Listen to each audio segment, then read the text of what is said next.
బిస్మిల్లాహిర్రహమానిర్రహీం. దైవ ప్రవక్త సల్లల్లాహు అలైహి వసల్లం చూపించిన మహత్యం గురించి హజరత్ అనస్ బిన్ మాలిక్ రజియల్లాహు అన్హు ఇలా వివరించారు.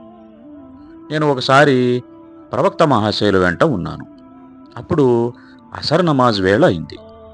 ప్రజలు వుజూ చేయడానికి నీళ్ల కోసం అన్వేషిస్తున్నారు. కానీ వారికి ఎక్కడా నీళ్లు లభించలేదు. దైవ ప్రవక్త కోసం మట్టుకు కొంచెం నీళ్లు తీసుకురావడం జరిగింది. అప్పుడు ప్రవక్త మహాశయులు తన చేతివేళ్లను ఆ నీళ్లల్లో ముంచారు. తరువాత అనుచరులతో ఇక మీరు వుజూ చేయండి అని చెప్పారు.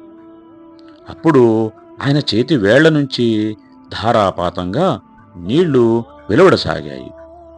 మొదటి వ్యక్తి నుంచి చివరి వ్యక్తి దాకా అందరూ వుజూ చేసుకునే వరకు ఆ నీటి ధారలు వెలువడుతూనే ఉండడం నేను కళ్ళారా చూశాను.